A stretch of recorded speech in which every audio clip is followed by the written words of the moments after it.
Já já a bola rola em São Januário para Vasco da Gama e Bahia. E aqui nesse Fala Gigante você terá acesso a todas as informações sobre esse jogo decisivo para o nosso Vascão. Além disso, também informações importantes sobre venda de Ryan. Tem clube europeu de olho no Cria, saída encaminhada nesta próxima janela de transferências. Além dessas, muitas outras informações e novidades que chega agora para você neste Fala Gigante, bastante agitado, bastante movimentado, cheio das últimas informações e novidades sobre o nosso Cruz Maltino. Mas, é claro, amigo torcedor, antes de começar aqui o vídeo, antes de deixar todos vocês muito bem informados sobre o nosso Vascão, como sempre faço aqui no canal, eu quero dar as boas-vindas a todos vocês que estão chegando aqui pela primeira vez. Para quem ainda não me conhece, muito prazer, eu sou o Lucas, você está no canal do Gigante Vasco e esse daqui é o canal do torcedor vascaíno. Para você aí que não sabe, eu tô aqui todos os dias, 3 vezes por dia, com Acorda Vascão, que chega sempre às 7 horas da manhã em ponto. Fala Gigante, que é o segundo vídeo do canal, chegando sempre pela parte da tarde, e o Boa Noite Gigante, o terceiro e último vídeo do canal do Gigante Vasco, chegando pela parte da noite para fechar o seu dia com chave de ouro e as últimas informações do nosso Vascão. Então é claro, se você está aí do outro lado e ainda não é um inscrito do nosso canal, não perca tempo, venha correndo aqui embaixo, onde tem essa palavrinha inscreva-se, clique nela e já venha fazer parte da nossa família. Eu, Lucas, conto muito com você, conto muito com o seu like, o seu joinha, o seu gostei, que é de suma importância para o crescimento e a divulgação aqui do nosso canal. Vamos juntos fazer de um canal do Gigante Vasco cada vez maior e a sua ajuda é fundamental para que isso aconteça. Show? Vamos embora então, sem muita enrolação, falar logo de Vasco da Gama. Quero começar aqui primeiramente com você, este Fala Gigante, amigo torcedor vascaíno, e inicialmente, antes de entrarmos no assunto sobre esse Vasco da Gama e Bahia, eu quero trazer novidades importantes com relação à situação envolvendo o garoto Ryan, jogador que hoje é um dos grandes destaques, infelizmente não poderá estar em campo hoje dentro de São Januário por conta de uma suspensão automática, levou o terceiro cartão amarelo no Clássico dos Milhões contra a equipe do Flamengo e por isso hoje fica de fora do jogo contra a equipe do Bahia. Ryan é um jogador que hoje chama a atenção do futebol brasileiro e da mídia brasileira de um modo geral e não à toa, né, esse futebol que ele vem apresentando passa também a chamar a atenção do futebol europeu e não é de hoje.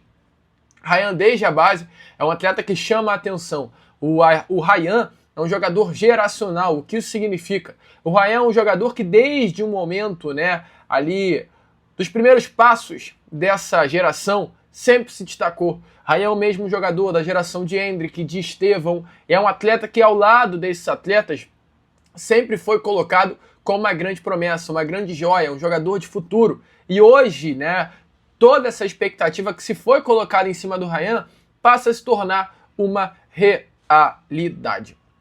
Ryan está se destacando, Ryan está jogando, Ryan está chamando a atenção. Ryan tem, nesse momento, sim, não uma venda encaminhada para janeiro, mas uma saída encaminhada. O Ryan ainda não foi vendido, o Ryan ainda não tem um clube onde estará entrando em campo na próxima temporada, mas a saída já é dada como de fato certa. Falta apenas o clube formalizar a proposta, o Vasco aceitar e o Ryan ser vendido. E nessas últimas horas, o canal VDGcast teve acesso a informações importantes exatamente sobre a situação do garoto Ryan. Informações é que Porto e Zenit, 2 clubes do futebol europeu, estão interessados na compra dos direitos econômicos do Ryan. O Vasco é dono de 70% dos direitos econômicos do jogador, enquanto outros 30% pertencem ao próprio Ryan, tá? No caso, essa situação, essa divisão dos direitos econômicos do atleta foi feita após a última renovação de contrato. Inclusive, em caso de transferência, o Vasco ainda terá que repassar 10% dos 70% que detém para o intermediário das negociações. É algo aí que não foi muito bem feito, mas era a única alternativa que o Vasco da Gama tinha em mãos para conseguir a renovação do contrato com o Cria. E a informação, que é claro, a gente tem a trazer aqui para vocês nesse Fala Gigante, é que 2 dessas ofertas são ofertas bem interessantes. A primeira do Porto, informações é que o Porto ofereceu ao Vasco da Gama foi o valor de 25 milhões de euros, hoje trazendo para a nossa moeda 156 milhões de reais. Desse valor, 156 milhões de reais, o Porto pagaria 20 milhões à vista e o resto, ou melhor dizendo, né, pagaria o valor de 25 milhões de euros em 5 parcelas de 5 milhões de euros, ou seja, né, 5 parcelas de 31 milhões de reais. Esse foi o valor que o Porto, Clube de Portugal, colocou à mesa para ter o garoto Ryan. Desse valor, 150 milhões de reais,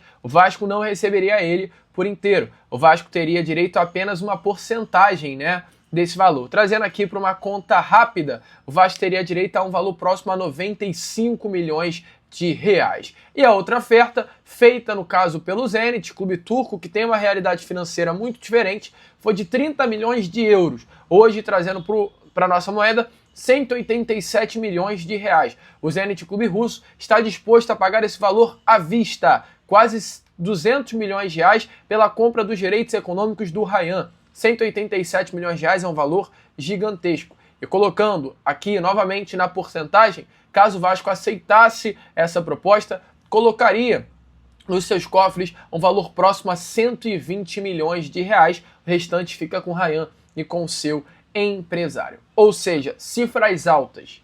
Essa é a grande realidade. Se hoje o Zenit colocou na mesa do Vasco 130 milhões de reais, amanhã a possibilidade do Zenit colocar 40, 45, um clube grande vir e colocar 50, é muito real, amigo. Aí é um jogador valorizadíssimo e vai ser difícil virar o ano que vem com ele no nosso Vascão. Tá animado com o Ryan? Deixe a sua opinião aí nos comentários. Uma pena, né, o Ryan não estar aqui em casa hoje. Em casa não, né? Em casa, em São Januário hoje, contra a equipe do Bahia.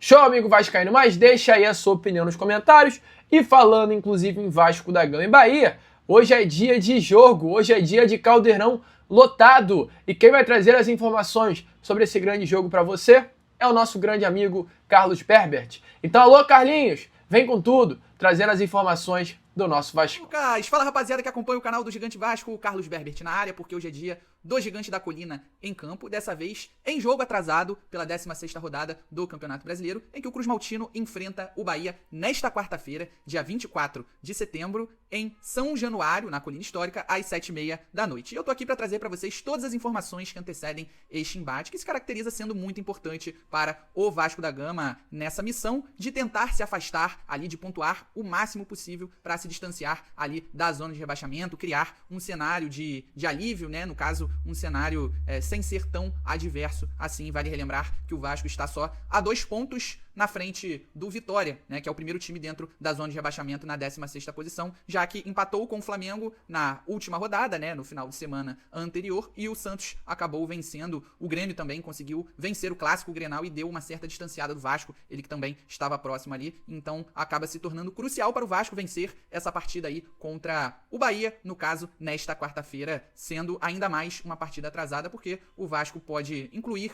mais 3 pontos ali e criar, no caso, uma gordura de 5 pontos a princípio neste momento sobre o Vitória. Agora falando sobre o momento do time, né? O Cruz Maltino, no caso, já não perde há 5 jogos na temporada, sendo 3 empates consecutivos, no caso sendo nesse período, né, nesse intervalo de 5 jogos, 4 empates e 1 vitória, essa vitória sobre, no caso, o Sport, na Ilha do Retiro, pelo Campeonato Brasileiro, empatou nas últimas 3 oportunidades, no caso, contra o Botafogo, tá? No jogo de volta das quartas de final da Copa do Brasil, lá no Newton Santos, e depois contra o Ceará, em São Januário, e o último compromisso contra o Flamengo, né? O clássico dos milhões. E em alguns momentos, o Vasco foi até superior ao rival, dominou o jogo em certos momentos, teve sim a oportunidade de sair vitorioso com os 3 pontos, mas infelizmente o Vasco não conseguiu ser eficiente, o que vem sendo um roteiro, né? Uma sina, uma característica do Vasco, principalmente no Campeonato Brasileiro, porque vem tendo boas apresentações, bom volume de jogo sim, tendo a oportunidade de vencer os jogos, mas não sendo eficiente por alguma questão, não aproveitando as oportunidades que cria, ou então até mesmo por conta das falhas que acabam se tornando cruciais ali, que acabam gerando um gol do adversário. Então o Vasco continua nessa sina de tentar ser mais eficiente e, acima de tudo, mais regular no Campeonato Brasileiro, já que precisa engatar uma sequência de bons resultados e se afastar realmente da zona de rebaixamento, né, que é o principal objetivo hoje do Vasco da Gama para evitar o fantasma aí, de novo, da Série B. Então, o Vasco, no caso, que está em uma sequência de 5 jogos dentro do Rio de Janeiro, não só em São Januário, dessa vez vai ser em São Januário, vale relembrar, essa sequência começou exatamente no segundo jogo contra o Botafogo pela Copa do Brasil, né, o jogo de volta das quartas de final da competição, depois enfrentou, no caso, o Ceará em São Januário, e aí foi pro último jogo contra o Flamengo no Maracanã, e aí agora enfrenta o Bahia, por esse jogo atrasado nesta quarta-feira, e lá no sábado pega, no caso, o Cruzeiro nessa sequência de 5 jogos. O problema é que nessa sequência de 5 jogos, o Vasco vem enfrentando times que estão ali, né, na parte de cima da tabela do Campeonato Brasileiro, entre os 5 primeiros, né? Claro que o Botafogo foi pela Copa do Brasil, mas os demais adversários foi exatamente pelo Campeonato Brasileiro, onde o Vasco passa por uma situação bastante incômoda pela proximidade realmente do Z4 do Campeonato Brasileiro. Então, o Vasco precisa aproveitar, tentar tirar proveito dessa sequência de jogos dentro do Rio de Janeiro, principalmente para evitar, né, por evitar desgastes com viagens, apesar de ser, no caso, uma maratona, podemos dizer assim, um intervalo curto entre jogos e realmente a questão ali, né, podemos dizer, de você conseguir recuperar, ter um tempo ideal, né, não se encaixar realmente pelos jogos, né, pelos jogos acabarem acontecendo em um intervalo curto de dias. Então, a recuperação acaba não sendo a melhor possível. E aí, depois, em outubro, continua essa sequência contra adversários lá da parte de cima da tabela. O Vasco vai pegar o Palmeiras, mas aí muda o cenário. Isso porque o jogo vai ser lá em São Paulo, no Allianz Parque, entre aspas, né? Bota ali um asterisco, porque essa partida pode acabar indo lá para a Arena Barueri. Mas enfim, o Vasco continua nessa tentativa, né, nessa missão, como eu trouxe, de engatar uma sequência positiva, de ser regular, de ser consistente. Eu sempre trago aqui pra vocês, relembro, outros pontos que demonstram, né, que provam essa irregularidade do Vasco no Campeonato Brasileiro, sendo uma das 4 piores defesas do campeonato, mas ao mesmo tempo um dos 4 melhores ataques, né, mais efetivos. Então é mais um exemplo aí do Vasco. E tem um outro ponto também. O Vasco ele precisa equilibrar a sua campanha como mandante. A colina histórica, São Januário, não vem sendo um trunfo, né, uma fortaleza ali pro Vasco da Gama, como já é tradição, é histórico no Campeonato Brasileiro e até em outras competições, né. No Brasileiro, por exemplo, o Vasco ano passado perdeu poucos jogos dentro da sua casa, esse ano já vem sendo diferente. Isso porque o Cruz Maltino não consegue uma vitória desde o dia 17 de maio contra o Fortaleza, quando foi a estreia do Fernando Diniz no comando. Desde então, são 6 jogos sem vencer como mandante no Campeonato Brasileiro, sendo 3 empates e 3 derrotas. Então, o Vasco ele precisa se mobilizar, precisa entrar realmente em um processo para melhorar, para evoluir esse desempenho dentro de casa. Agora, com relação às opções disponíveis para o técnico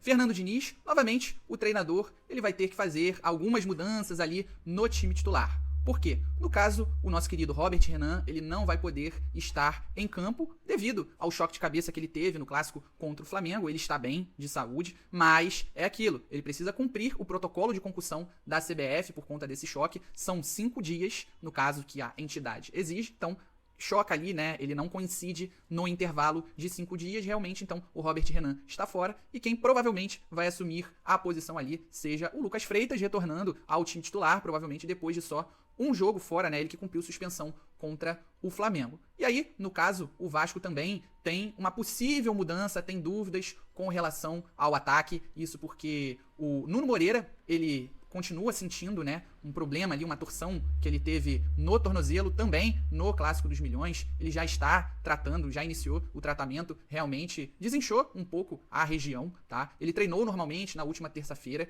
lá no CT Moacir Barbosa, mas ele voltou, no caso, a tratar depois, então ele vai ser reavaliado até poucas horas antes do jogo contra o Bahia. Então ele fica ali, no caso, como uma dúvida e também uma alteração certa no ataque, que é a ausência do Ryan. Por quê?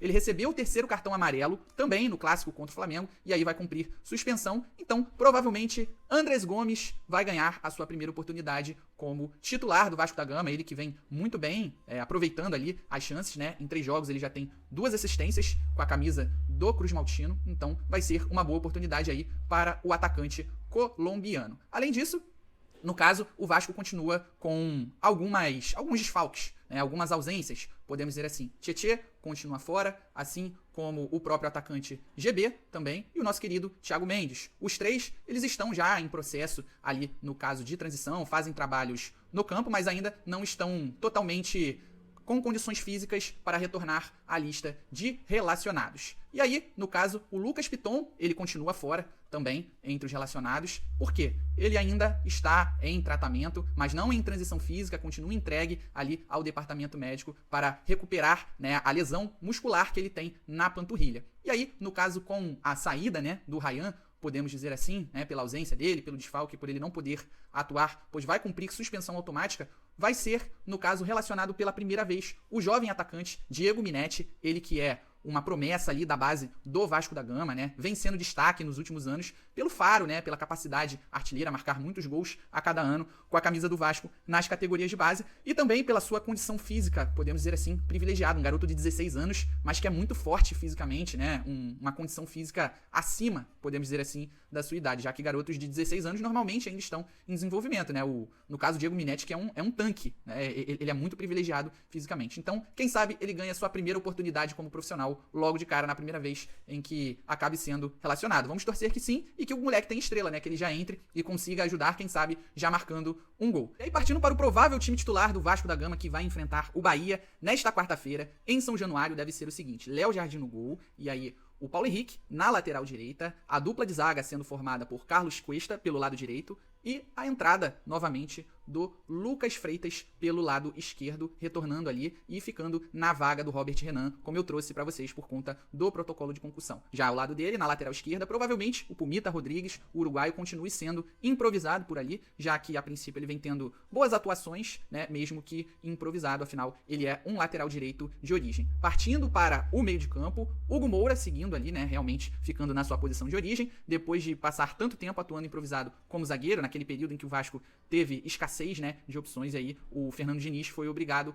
a utilizar o Hugo Moura como zagueiro, agora retornando como volante, e ao seu lado o Barros, um pouco mais à frente, centralizado ali o Felipe Coutinho, e partindo para o ataque, na ponta direita, provavelmente o Andrés Gomes, na vaga do Ryan suspenso, e pelo lado esquerdo o Nuno Moreira, no caso, que é dúvida na ponta, né, na ponta esquerda, ele segue como dúvida, está tratando a questão do problema no tornozelo, e aí, caso o Nuno não tenha condições, o David entra em seu lugar. E ali, no ataque, centralizado, no caso, o Verratti. Então, repetindo para vocês, Léo Jardim no gol, Paulo Henrique na lateral direita, Carlos Cuesta como zagueiro pelo lado direito e o Lucas Freitas pelo lado esquerdo da zaga. Já na lateral esquerda, o Puma Rodrigues, partindo para o meio de campo, Hugo Moura, Barros e um pouco mais à frente e centralizado o Felipe Coutinho. Já partindo para o ataque, provavelmente Andrés Gomes na ponta direita, Nuno Moreira ou o David, né, na ponta esquerda e um pouco ali mais à frente e centralizado o Verratti. Então é isso, rapaziada, todas as informações que eu tenho para trazer para vocês, né? E queria também que vocês deixassem aí nos comentários quais são as expectativas de vocês para esse jogo atrasado contra o Bahia, principalmente após o desempenho, né, a atuação do Vasco contra o Flamengo no Clássico, no Maracanã, conseguindo ser competitivo, sendo superior e se impondo, né, dominando alguns momentos do jogo. E também, além da expectativa, se vocês estão otimistas, queria saber o placar de vocês para esse jogo contra o Bahia, que acaba se tornando, né, se desenhando como muito importante, ainda mais depois do Vasco deixar escapar os 2 pontos contra o Ceará dentro também de São Januário. E é claro, queria que vocês deixassem os palpites de vocês aqui embaixo nos comentários e também de qual cidade vocês nos acompanham, beleza? Além disso, na sequência, eu vou deixar para vocês um vídeo do meu amigo João Grassi, ele que é jornalista lá na Bahia, do jornal, né? E também, no caso, o projeto À Tarde, lá da Bahia, de Salvador, ele que acompanha os 2 times, né? Tanto o Vitória como o nosso querido Bahia, ele que vai trazer um resumo pra gente, falando um pouco do momento que chega o Bahia, provável escalação, quem pode estar retornando, quem está fora, né, quem é desfalque. Então, se liguem aí no que o João Grassi tem pra gente sobre o tricolor baiano, beleza? E depois do caso da fala aí do João Grassi, eu já passo direto para o meu amigo Lucas Moreira para falar, né, voltar aí a resenha com vocês, beleza? Então é isso, até a próxima, tamo junto e é com você, Lucas. Valeu! Bom, amigo vascaíno, então, como vocês viram aí, essas foram as palavras do nosso amigo Carlos Berbert. Só que não foi apenas ele que vai vir aqui neste Fala Gigante. Nosso amigo também João Grassi, do jornal À Tarde, vem para você nessa tarde de quarta-feira trazer todas as informações do Bahia. Então, alô, João, traz aí para o torcedor vascaíno tudo sobre o lado de lá. Aliás, o seu lado, né? Então se liga aí, torcedor vascaíno, nas informações sobre o adversário do Vasco nessa noite de... Fala galera do canal Gigante Vasco, aqui quem fala é João Grassi, sou repórter do Portal à Tarde, veículo de comunicação aqui em Salvador. Vou falar um pouco sobre o momento do Bahia agora. O Bahia aqui, é claro, né? Se for olhar para sua história recente, é um time que vem fazendo uma temporada muito positiva, né? Briga ali na parte de cima da tabela por vaga na Libertadores, tenta a vaga direta, né? Embora nesse momento esteja no G6, né? Na região da tabela que garante vaga na preliminar da Libertadores, né? Mas o Bahia tenta ainda uma vaga direta, que é algo que ele não conseguiria desde 1988. Então, o Tricolor vem de fato fazendo uma temporada muito positiva, mas o último mês pro Bahia, embora o Bahia tenha sido campeão da Copa do Nordeste, foi um mês que acabou sendo um pouco difícil. O Bahia começou a colecionar desfalques, o elenco acabou ficando reduzido, começaram a chegar lesões, problemas físicos, e veio também oscilações de desempenho, né? Nesse período, o Bahia teve aquela derrota que vocês devem saber, a Cachapante pro Mirassol, também foi eliminado pro Fluminense na Copa do Brasil. Teve aí também uma derrota para o Cruzeiro. O Bahia não vence há 3 jogos, né, já que no último final de semana empatou com o Ceará. Foi até uma partida razoável, um desempenho um pouco melhor do que o que a gente tinha visto. Mas ainda um Bahia que tem sofrido de um mês para cá. Né? Então, exatamente um mês atrás foi quando o Bahia venceu o Santos com muita tranquilidade na Fonte Nova. E depois desse jogo, né, começaram as oscilações. Embora o Bahia tenha vencido a Copa do Nordeste, né, um título que é importante para o Bahia. O Bahia já estava, né, com muitos jogadores indisponíveis nesse período. Né? Hoje, né, para a partida de hoje contra o Vasco, o Bahia inclusive vai sem 3 titulares. Né? Eric Pulga, sem Alexandre e também sem David Duarte, zagueiro. O Bahia, por exemplo, contratou João Paulo, também uma opção que poderia chegar para brigar pela titularidade no gol, e está lesionado também, não conseguiu nem estrear ainda pelo Bahia, na verdade. E o Bahia deve até ter o retorno de Ademir, mas mesmo ele voltando, também é um jogador que não está 100%, um tempo afastado, ele era titular também do Bahia. E aí, deve estar no elenco, né, provavelmente, ele voltou a treinar, mas não deve começar jogando, deve ter apenas poucos minutos aí para ir pegando o seu ritmo de novo de jogo.